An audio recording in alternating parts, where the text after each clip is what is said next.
All right. Hello, everyone, and welcome to this Friday's edition of Masterclass. We are so excited that you're all here. For those who aren't familiar, I'm Katie. I'm on the community team here at the Mom Project. And you see my face pretty often on Fridays. But yeah, we're just really excited for today's session. Before we get into it, just wanted to kind of give any of you who might be new to the Mom Project a high-level overview of what we do. So the Mom Project is a digital talent marketplace, and we're really focused on helping connect you, moms, dads, caregivers, with meaningful career opportunities at companies that are truly family friendly. That's at the heart of what we do. And together, we're building a better workplace for people today and for the future generation. Aside from connecting you with meaningful job opportunities, we also offer you all a really meaningful community space filled with connections and resources and programs that can really help you level up both professionally, but also as a working parent. So, we really are here and really focus on helping you achieve success in your career, whatever that may mean to you specifically.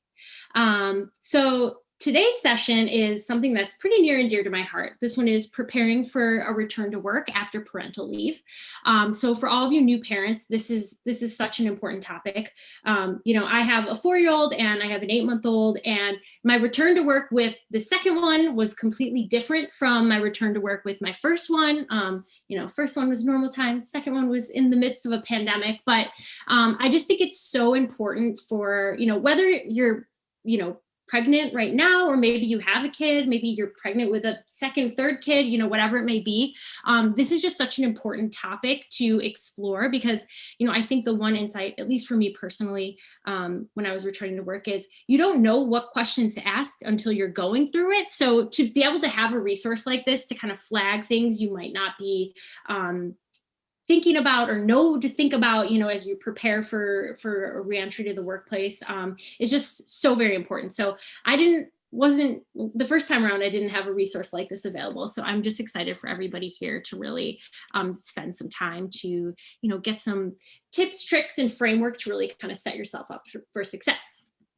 So, before we get started, wanted to introduce our expert today. We have Kimberly Didrikson, and she is the founder of Learning Motherhood, which is an online platform that helps women returning to work after having a baby from feeling overwhelmed with motherhood and career, and helps them to really thrive as they navigate the changes that occur when they're becoming a mother and also pursuing a career. I'm sure Kim's going to give you a kind of a deeper overview of her experience, but we're really excited to have her. She's got loads of expertise and a really thoughtful kind of curriculum she's going to walk us all through today. As always with masterclasses, feel free to drop comments, thoughts, stories into the chat, and most importantly, your questions. And we will get to as many of them as humanly possible. Kim's going to run through her presentation, and then at the end, the last 15 minutes or so, we'll get to some of the questions you all submitted. And then just after the session is over, we'll be sending a thank you email to all of you with recording, as well as some special goodies from Learning Motherhood that you guys can all take advantage of. So thank you all again for being here. We're really excited to kick this off. And Kim, I will hand this over to you. Thank you so much for that introduction. And I have been a fan of the Mom Project for years since I found out about you guys. And I just think what you're doing is amazing. And this is to support, the idea of working with organizations that really provide resources for parents returning back to work. And essentially what we do at Learning Motherhood is really help with that transition to retain our just amazing talent. All of you have amazing skills that are highlighted through this experience of becoming a parent. So I'm so thrilled to be here. So if we're going to just walk through some things to support this discussion and really kind of get your mind thinking in terms of how to return back to work and provide some resources to get you started in that. And, like Katie said, a really good piece to this is this whole idea of a framework. So we're going to really talk about one piece of this transition. And I just want to validate that there's a lot that goes into this, from leaving for parental leave and returning back to work after parental leave. And each part of this has a component that is so key to this transition. So, we're going to provide some resources here, but honestly, if you're feeling like this is like, how do I even start this process? I want to validate that there's a lot that goes into it. So that feeling is really something that is okay to feel, because I don't know how she did it. It's really a lot that goes into it to support this, and we want to kind of take away that feeling of I don't know how to do this. So to start off, I'm just going to tell you a little bit about who I am, where I came from, and how I came to be where I am right now. So I have worked in corporate America for 15 years, and prior to starting Learning Motherhood, I worked for a very large organization, a Fortune 100 organization, and really loved my career. I mean, I knew exactly where I was going to go with my career. I had leadership, executive, suite level roles that I wanted to go after. And I was really looking forward to kind of getting to those places. And so I worked out what my career path was going to look like, had it figured out, and then smack.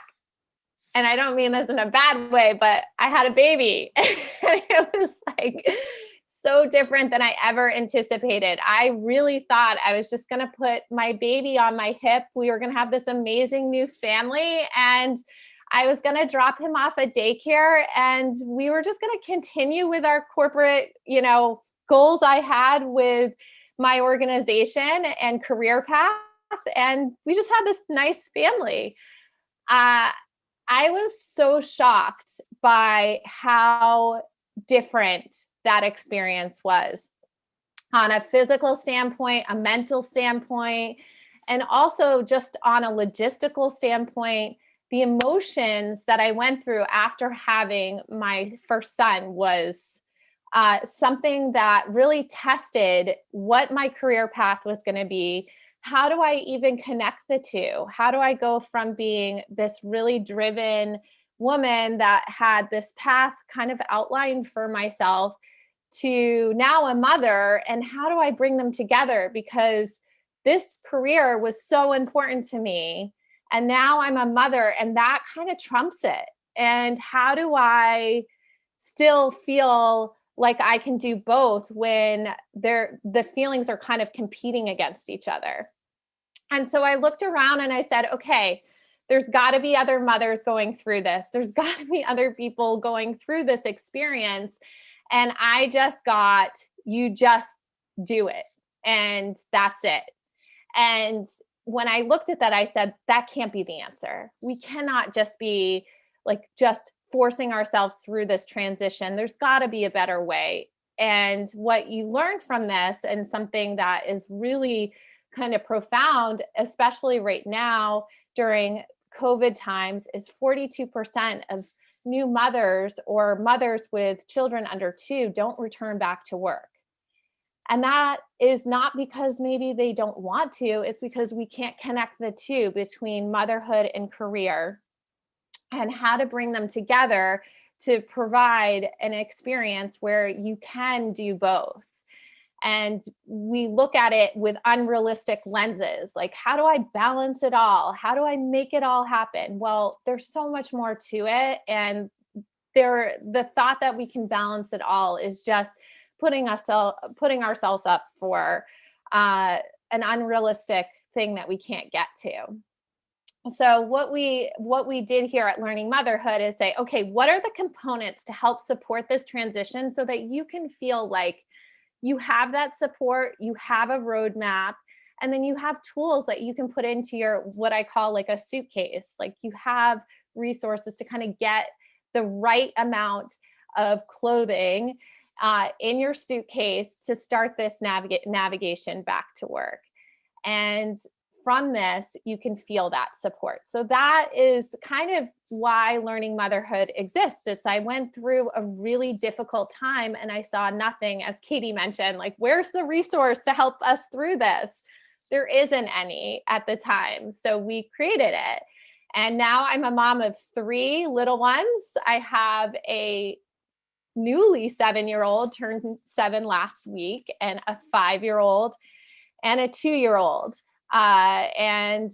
We are navigating work and life and making it work for us. So I have a mission here at Learning Motherhood, and it is really to empower working parents in their personal life, family, and workplace.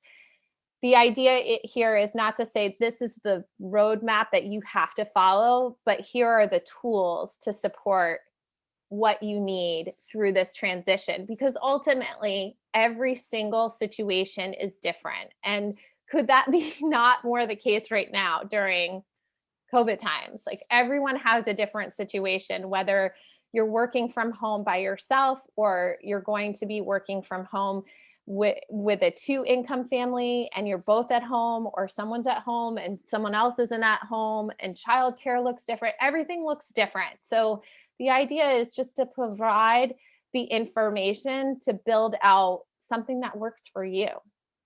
And we want to retain employees, and we want to retain just amazing talent in the workforce. And to do that, we have to provide a path to support that transition. And that's what we're here for. So just to dive in to kind of what we go through this transition specifically, is I just kind of want to like step back a second and look at who we are as women in general, and really kind of look at, what makes up this idea of what we go through. And so the identity shifts that occur when you transition back to work are complex because there's so many components to it.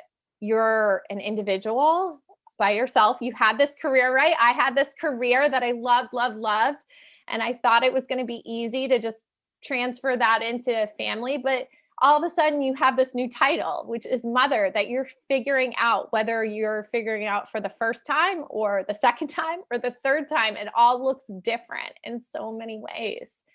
And then your relationships take on just a new level of an identity as you become parents or co-parenting, or you're a single mom. Like, whatever that scenario is, it looks so different now that you have the title mom on there. And that the last piece is that you're this employee. And I remember really struggling with this transition of, like, I left work, went on parental leave, and I was this person that everyone kind of knew how to respond to.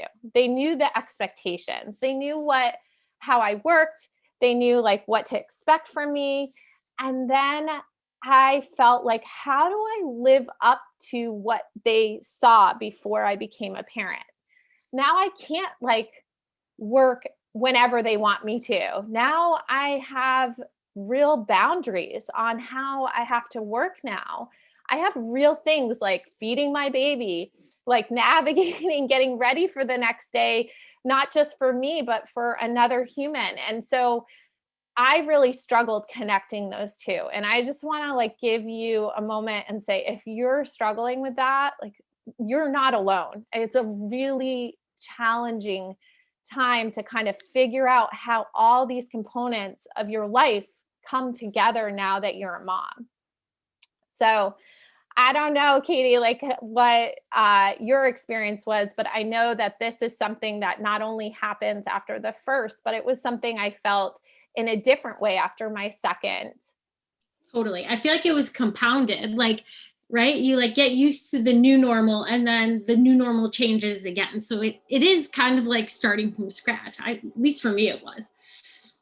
Yeah. And, on that, if you guys want to drop in the chat, kind of how many kids you have, the ages of them, to kind of see where you're at with others, it's a great time to kind of check that out too. And I will add that when we went from 1 to 2 with very young kids, it was more like, okay, you tackle this, I'll tackle this. And you were more divided almost. You saw less of each other. So that relationship piece changes again, majorly. So when you kind of go into this identity piece that we're talking about here, your identity will change, but I know it seems like, how do I fit this together? But it makes you stronger. And it makes you stronger because there's all these different components that you're learning. Just like, you're learning anything and you add a new skill to who you are. These skills are so amazing to add to your resume. And so I want to just say that piece there and let that sink in for a second, because that is a huge piece of this. As I mentioned earlier, that feeling of, I don't know, like how I can connect to that person and that expectation of who I was before, whether I have 1, 2, or 3 kids or more. What are they going to expect of me now? I have a new requirements that becomes so crucial in this piece specifically. So I also want to add, it's okay if you want your old self back. I want to like validate that too. While that person has evolved, you can still intertwine that identity. So, gosh, like, wouldn't it just be easier if I could just have more time and do things differently? That is a reality for so many. And it was for me. There are components that I wish I still had. But then now I look at it as such a strength.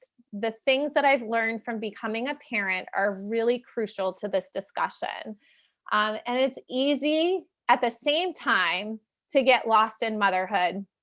It's important when you can, through this transition back to work, because we are all encompassing this phase of motherhood that we would call like the 4th and 5th trimester, where we're kind of navigating and almost in straddling 2 different realities.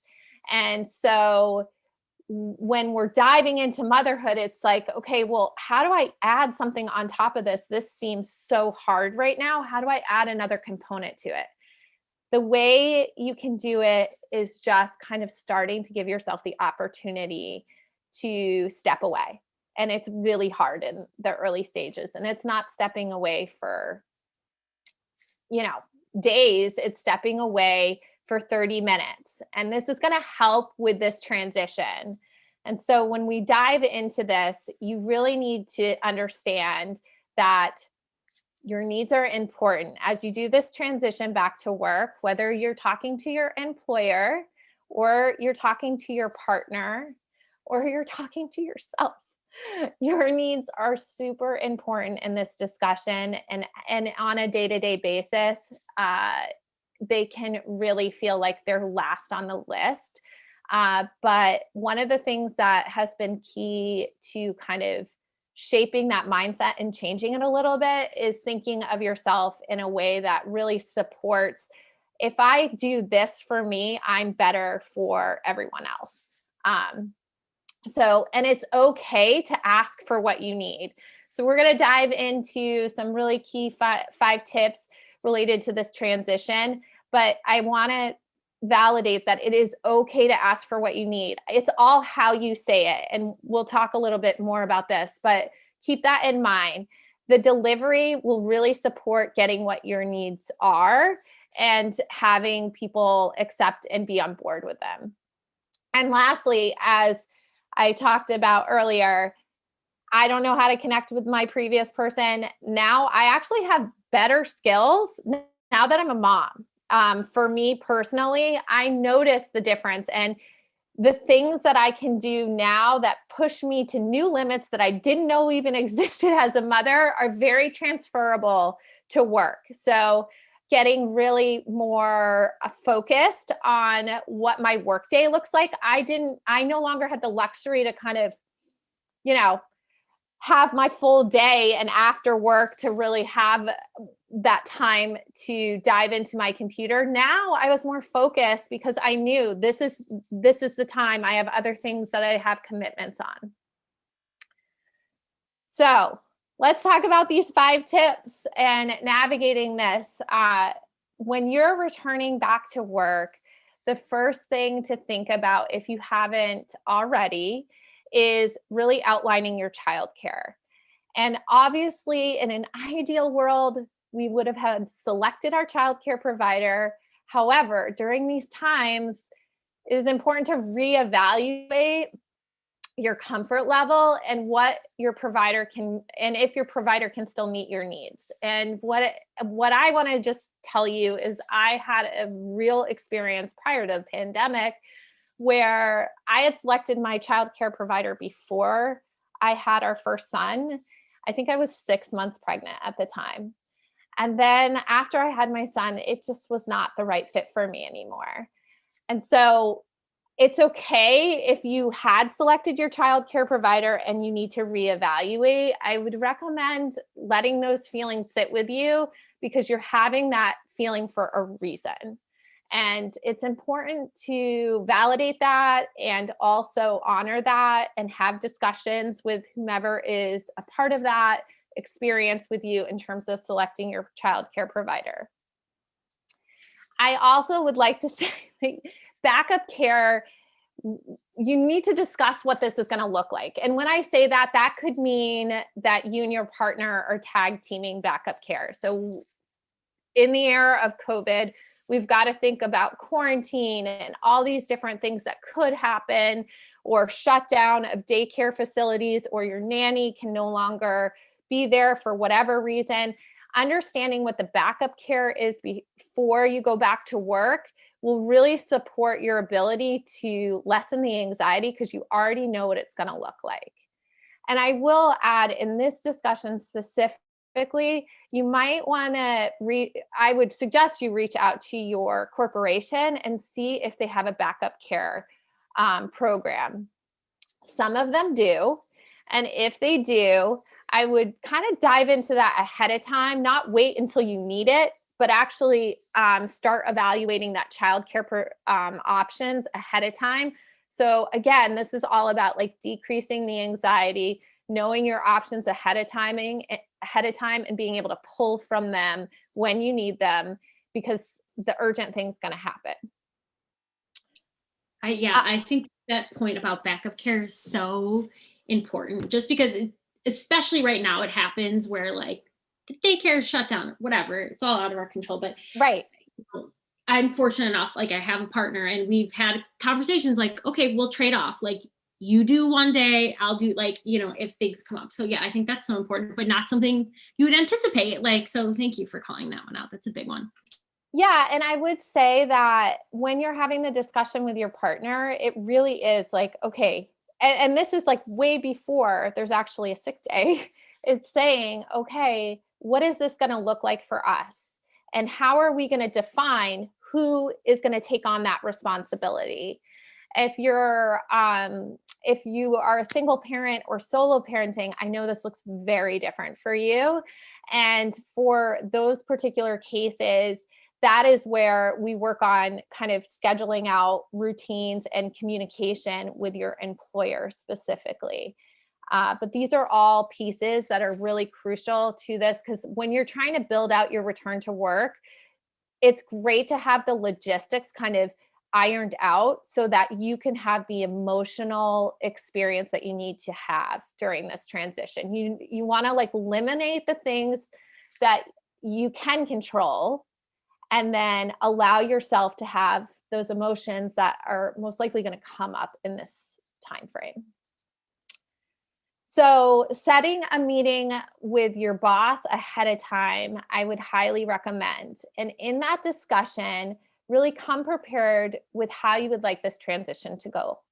And when I say that, the things that you can come prepared to talk about and ask for is, what is your schedule going to look like? What's your comfort level with COVID-19 and returning to work if there is a hybrid model going on in your office? What do you need in terms of childcare? Like maybe you aren't comfortable with any childcare right now for whatever reason it is. And so having those kind of prepared answers for that so you can propose it to your boss in a way that comes with really streamlined information so that they can get on board with what you're saying. Obviously, it's probably not the first time they've heard this at this point. However, the way you position it can really get your boss on board. And if it's something new to consider, like maybe you're considering working only 4 days a week because you can't have childcare on Friday. Maybe you have a family member that's helping you. These scenarios are so different. And so proposing something like that, you want to talk about like how that's going to benefit the organization and what are the things that are going to be really great resources to support the time that you're not going to be there. So these are the things I'm going to get done. These are how I'm going to get them done. Having all that prepared ahead of time is your opportunity to advocate for what you want. And I would also say, if you are working from home, I'd recommend you reevaluate your current workspace prior. It might look different prior to baby versus after baby. So there's things to consider in that as well. And when I say that, I mean, is it hard? Like if your baby is in your home and someone's helping taking care of your child, is it hard to hear them and concentrate? And if you're in a space where you can have separation that works for you, that's awesome. And for me, in the spring, when we were navigating having 3 kids at home, a 1-year-old, a 3-year-old, and a 5-year-old who was in kindergarten, and we had no childcare and both of us are working from home, we really had to reevaluate things. And I ended up with my office in my bedroom because that was the quietest place that I could work.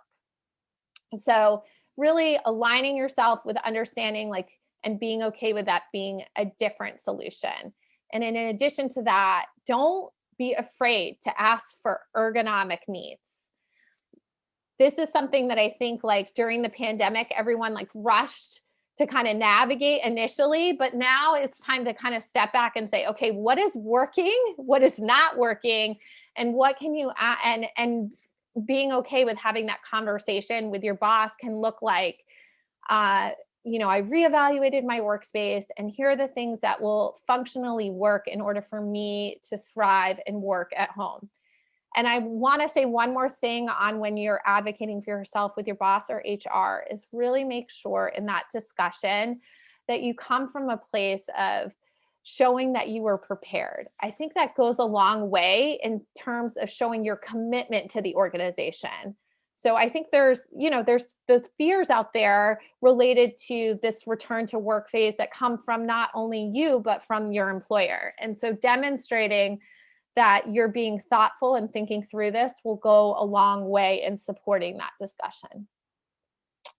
I love that. We always, that's a big thing is, helping people have the tools to advocate for themselves. And I know it can be hard, especially when, we're our own toughest critics. But yeah, if you go into that meeting or that conversation, having done your homework, having, done your research and, for us, a lot of times we just say, lay it out as a trial period, right? Yes. Something like this could be, it's for the first 4 to 6 weeks while I'm back, but maybe it works out so well that can just be your work situation, going forward. So, so important. And yeah, just love all of that. Yeah, we definitely talk about the trial period and the importance of that and leveraging what you can to kind of navigate getting the yes, let's just try it and we can talk every week, once a week and see how it's going kind of thing. So, and this is a big one. I think everyone, when you think of routines with schedules, it's hard to think through like, okay, how am I going to intertwine my family life with the new realities of work? And the ways to really decrease the stress that comes from the morning and the evening and during the day is to really kind of just start thinking through what do you need to get accomplished in the morning to be able to get to work, whether that's 2 feet from your kitchen or it's actually getting in a car and driving, like whatever. What are the things that need to get accomplished? And if you're in a two-parent household, having that discussion with your partner and saying, okay, these are the things I need to get accomplished. What are the things that you need to get accomplished? And then divide and conquer to be able to accomplish it. Do not make the mistake of saying, I'm going to do it all. That is something that can really, if you have the luxury of having someone in your household, it's really important to include them for many reasons, but to create that smooth transition back to work, communicating what you have probably done for a longer period of time than your partner at this point, because they were probably already back at work, is really crucial to this discussion. And as you are working yourself during the day, do not forget to put transitions into your day.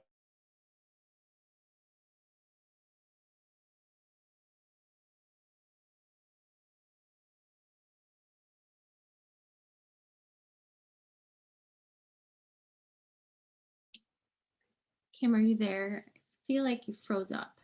Oh, I can see you. Okay, cool. You're back. I don't know if that was Okay. my computer. You're sorry. Okay, no worries. What I was saying is there's a study out there that 40% more employees are working 40% more during COVID-19. And honestly, it's because work and life are all intertwined in our office, is at home for many. And it's not allowing us the opportunity to really, have these transitions that maybe we had before when we worked outside the office or worked outside the home.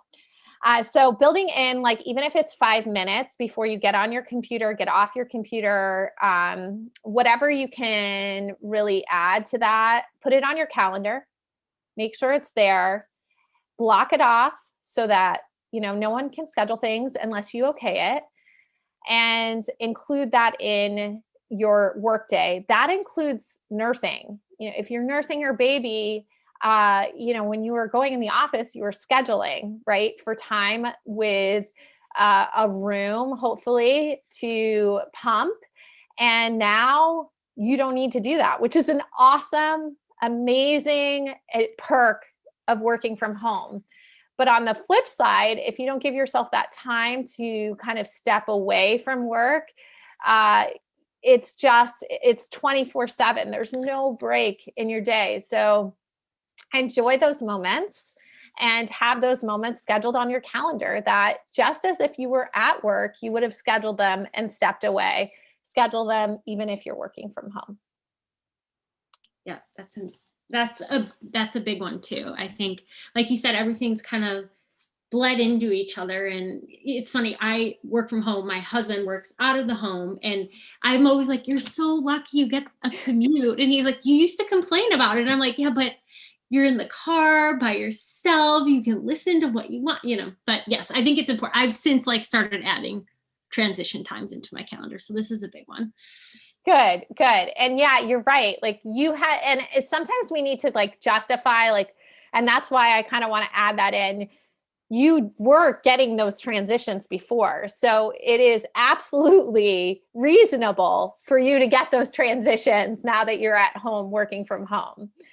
And then I know there were some questions about kind of how work can kind of bleed into the evening, and navigating kind of hours that you want to work versus what you don't want to work. So I just want to touch on this with boundaries. So boundaries really are there to support this ability to kind of have work-life integration. I'm not talking about work-life balance. It's really about how to integrate the two and make sure you have time to kind of have both of them in some shape or form. And listen, like the idea is most likely one will trump the other at times. So it's a fluid motion, which goes to say for routines and schedules as a whole.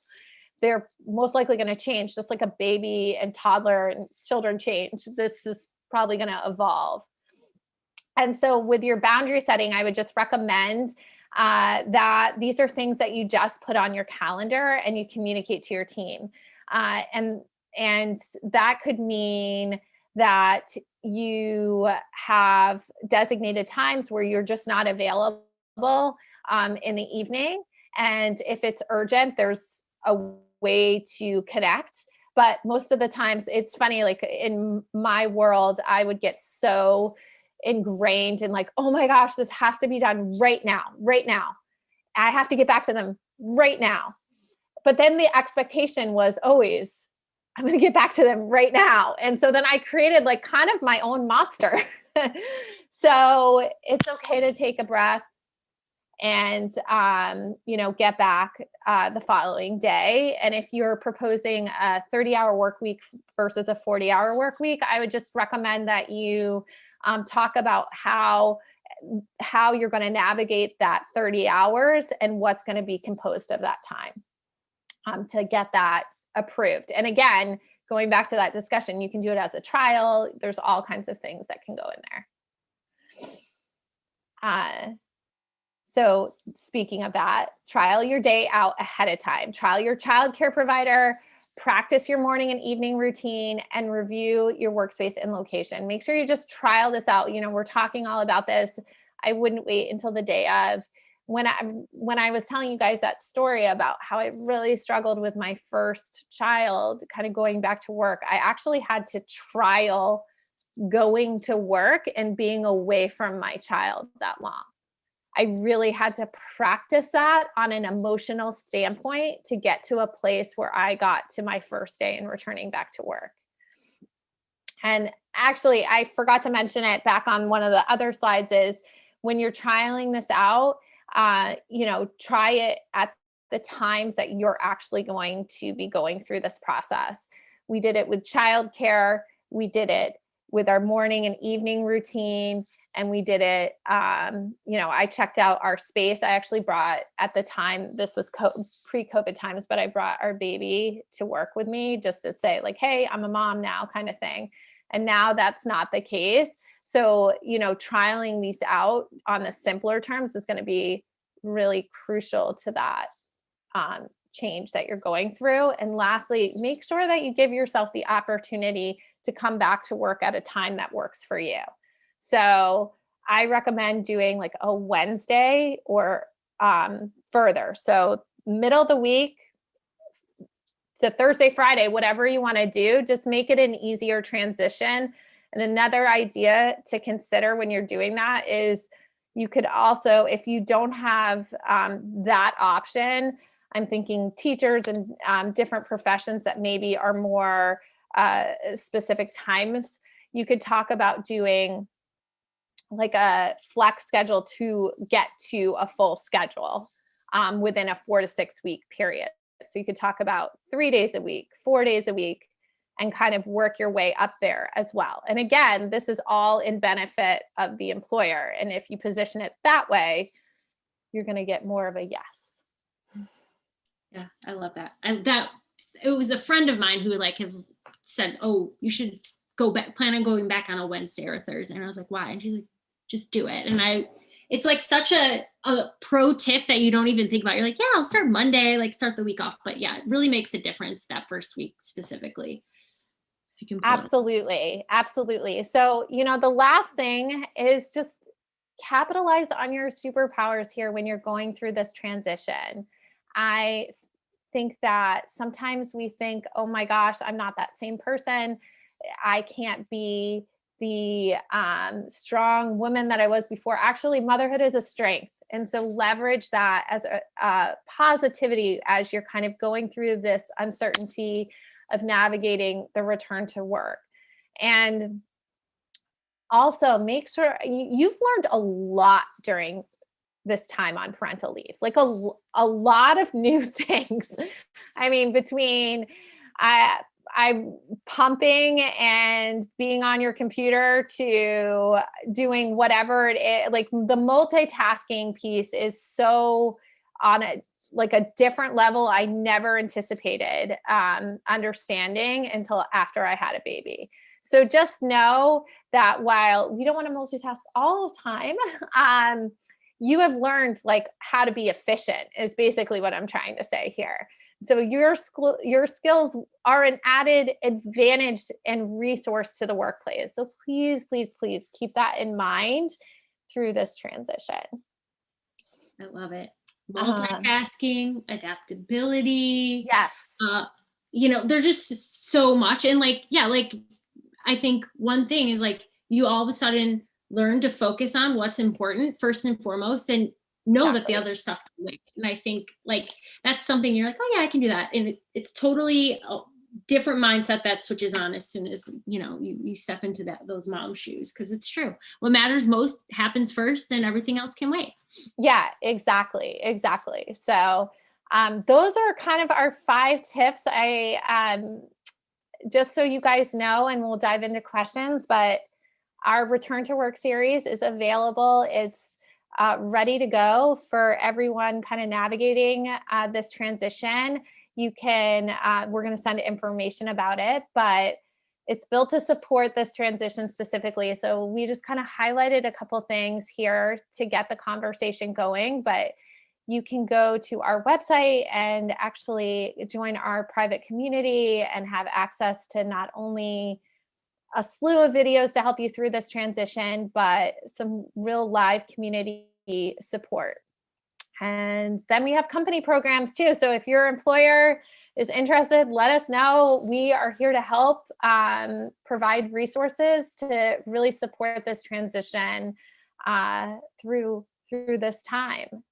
And we've got some great parental leave coaching too, and return to back to work coaching, which really dives into, like I said, this transition is very complex and has a lot of layers to it.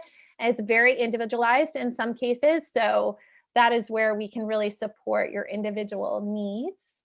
And then lastly, we have a podcast that we launched with support of an amazing woman. She owns a company called Working Mom Notes, and we work together on doing a podcast.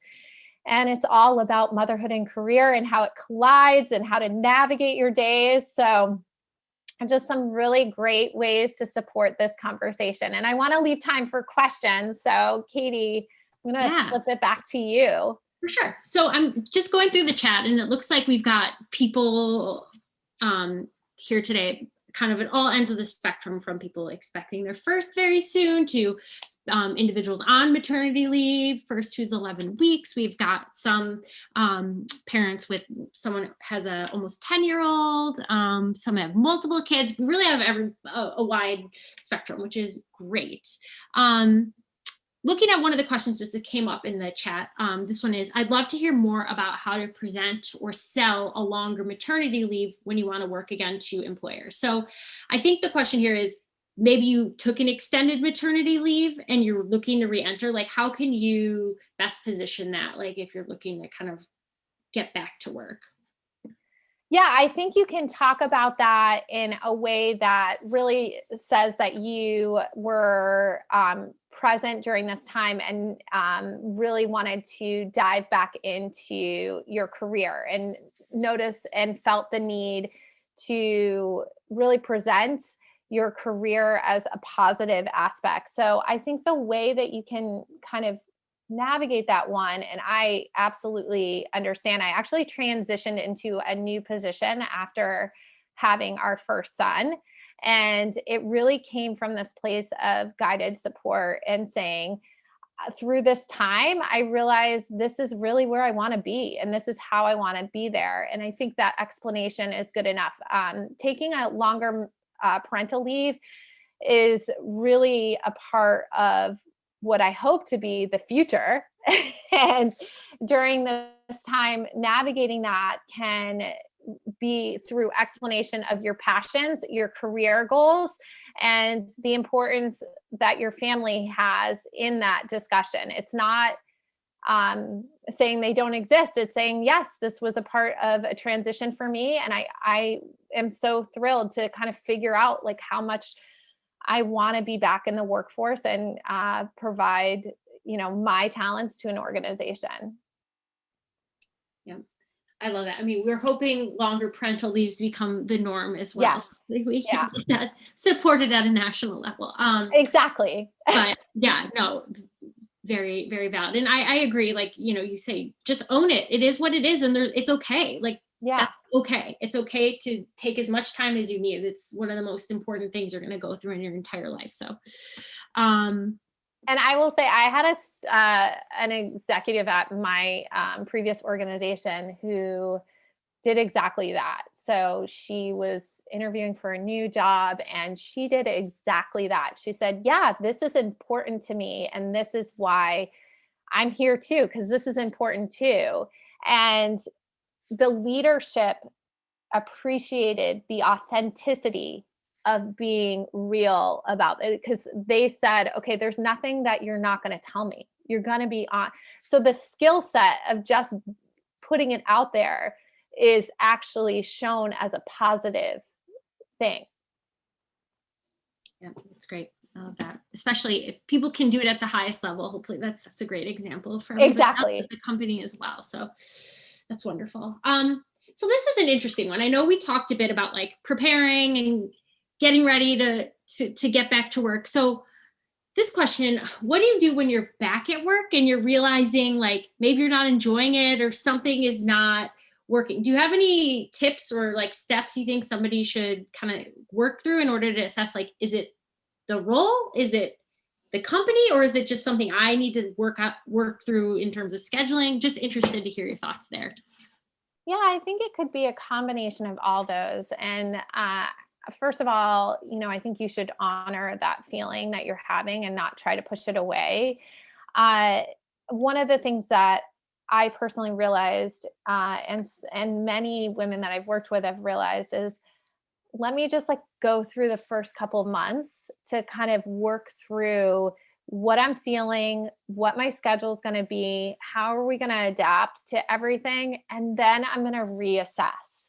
Like I'm basically giving yourself time to reassess, and really put those feelings and different kind of things that are competing against that position itself into a bucket and kind of compile like what this looks like before you just jump ship.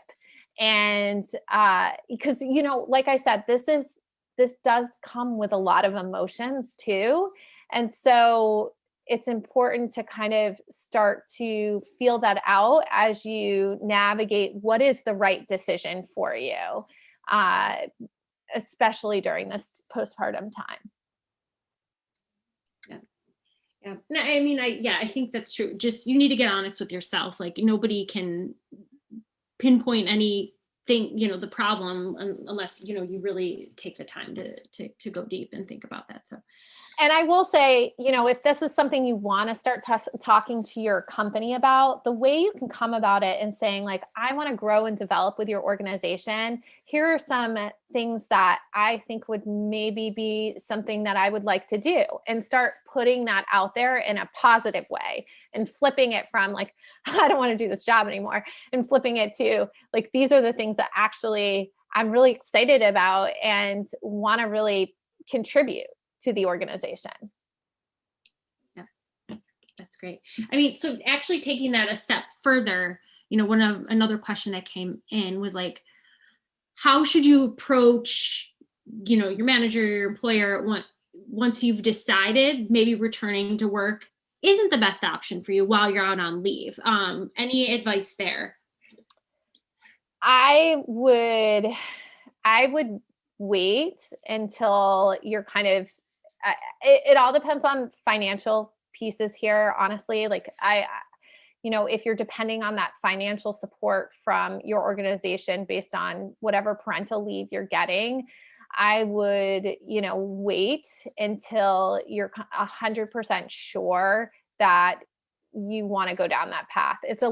it's definitely a complex scenario, but one of the other things that I would do is like, once you've made that decision, once you feel comfortable on a financial standpoint making that choice, having that discussion can be about how to leave the door open versus, closing it. So saying, I've made this choice for the time being. How can I stay engaged with the organization and stay connected when I'm ready to go back, kind of thing. Yeah, I love that. Keep the door open. Yeah, and I mean, I think this thread keeps coming up over and over again, but like the honesty piece, like Yeah. being really honest about why, and like, those types of decisions, people really shouldn't question that. Like, you're coming from your truest, honest, self. And yeah, I think that's really important. But yes, definitely, if you can leave the door open, that's a powerful thing to think about. Well, and you can leverage those when you're ready, like leverage those relationships that you have. You want to keep as many of those relationships available to when you re-enter the workforce, if that's the decision you make, and have the opportunity to reconnect that way is really, it can be very beneficial when you decide you want to come back. Yeah, that's great. Okay, so another question from in the chat.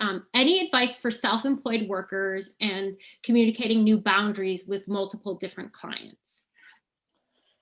Yeah, I can relate to that now, owning my own business quite a bit.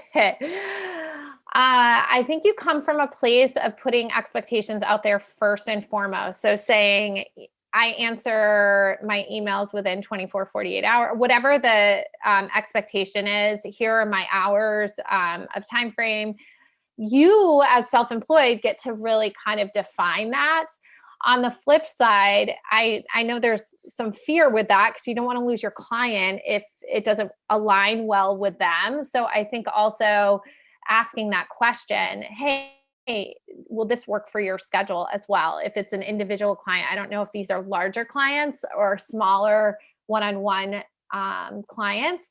For the larger clients, when you're proposing, you're putting the proposal out there, identifying the support is crucial. And what I say to that is, here's how we support you through your relationship with us. These are the hours that we're available. This is our time frame that we get back to you. This is how we communicate. So sometimes clients just literally want to hear, I got your email, and they just want to know that it's there. So those kind of things can, like you're out of office, when it says you'll be returning, those simple things set the stage for expectations. That's great. But it's hard. I'm not going to lie. It's hard. I was gonna say, you're living it all day. Yeah. I'm not going to lie. It's really hard. And, like when it's your own business, it's like, it's hard. But I think though you'll run yourself ragged if you don't kind of set those boundaries, and they should both, for them, ask them what their boundaries are too. And maybe you get a buy-in that way. Great. I love that. So I know you touched on this a little bit in your presentation, but one of the questions we had received was, how best can I mentally prepare for a smooth transition back? Any tips you wanted to share around that? Yeah, specifically related to conversations with your partner, conversations with anyone that's in your household that kind of supports you, are probably the biggest ones in kind of this transition. Don't hold all this in. So for me personally, as I mentioned, I really struggled with this, but don't hold it all in. Make sure it's not bad that you're feeling this way. These are like real emotions, and they deserve a place to be discussed. And then in addition to that, on a practical standpoint, being able to start kind of planning and breaking it down into simple ways to plan out. So maybe you just work on one piece of the plan. Maybe I'm just going to work on childcare this week. And then maybe next week, I'm going to put together my plan for when I have my discussion with my boss about my schedule. and how I'm going to transition back to work. And so if you block it out in little chunks, it also allows you to have the emotions around, like, how does childcare, how's that feel for me going through this process? Um, and then also kind of starting will start, when you start to kind of see a vision of what it could be. And then it doesn't feel as scary. I feel like going back to work can feel sometimes like you're having another baby. Like the anticipation, like, of the whole entire experience is so, it's just a pent up of emotions. And then you get to the day, if you have all this kind of navigated, it can help through that. So don't let those emotions not be at the forefront of the planning. Let them breathe and make sure you get an opportunity to have them. Yeah, that's really important. I think another tip I like learned too is like also like just learn to be okay with like some things ending up being a little different than you're planning. Like I particularly with my first son, like I remember I'm like, I'm so excited to go back to work. Like I'm going to go, I'm just going to feel like I used to feel when I get to the office. And like, that was not the case at all. Like, it was like, oh, wow, everything is different. And like, that's okay. And I think I had hyped myself up so much that I was just going to go right back and feel this very specific way. And then I felt differently. And it was like, oh no, this is very different. And that's okay. And I need to figure this out. So yeah, feel all the feelings and all the emotions and let that really drive. Yeah, that's kind of what I was saying about the childcare. What you thought would work, and then you're like, "Oh, no, I can't do that." And there's nothing wrong with the childcare provider you had. It's more so it doesn't work for me anymore. Like I can't make that work. Everything's changed for me right now, you know? And I've worked with several clients that had this figured out and had to have a completely shift of conversation. It's not the easiest thing. It's also like mentally, like, I planned this all out. And so shifting that kind of idea in your head of what is okay, it's basically okay to not be okay with what you planned before. Yep, absolutely. I think that's an important theme. Take notes, everybody. So this is interesting. I saw this question come in. So would you include maternity leave in your resume? How, or rather in cover letter? So I can jump in and then Kim, I can let you kind of answer. Yeah. But for us at the Mom Project, how we when you're trying to, like, especially if you took an extended maternity leave or you're just home with your kids for a couple of years after having a baby, that's okay. We've got a few ways within our platform that we kind of encourage individuals to weave it into their resume. We call it the Mom Project pause. You can just say parental pause, whatever, and really just own it. And you put the dates and you put, this indicates an extended step away from the paid workforce to, focus on my family or whatever. And like, that's really it. So you can certainly, particularly if that's like your most recent kind of thing, as you're looking to embark on a new job, you can list it in there as a Mom Project pause or a parental pause, whatever you want to call it.